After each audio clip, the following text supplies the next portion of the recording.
Hello, good morning everyone. I'm Ankita, Chartered Accountant at Harera, Gurugram. So today we are talking about what is the need to conduct the audit of the projects registered in RERA. As we got a lot of complaints regarding the stuck projects in the Gurgaon location, mainly regarding Supertech, ILD, Vatika, Sare Gurugrams. These are the projects having a high turnover. So that's why the authority has taken the decision to conduct the audit from the financial and provide the mitigation plan how to complete the project within the stipulated time period, and basically want to know what are the main causes of diversion and the siphoning of funds.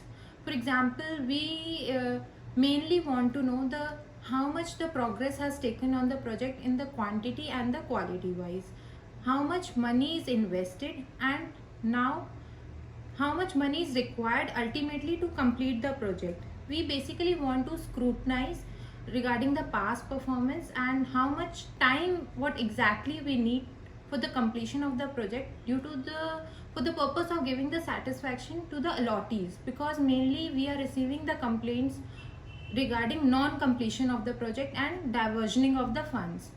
So from the point of view of professional point of view, certificates of the CA is required with the objectives to give the professional opinions regarding from on the basis of the explanation documents and the information received from the promoters.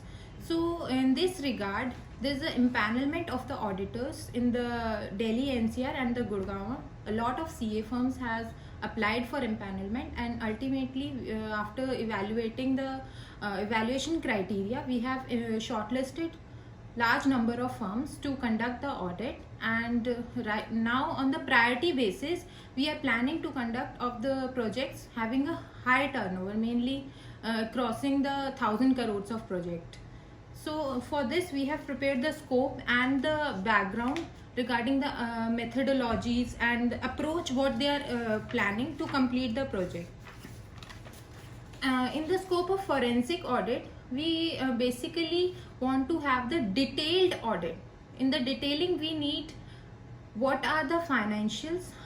The first step is whether the audit has already been. We will take up the past performance, past previous audited reports, and how much is the cash flow statement, basically the inflows of the project, how much inflow is taking place and what is the outflow, so that we can find out what is the deficit and the gap in the funding, where the fund is ultimately invested, what is the reason of not completing the project.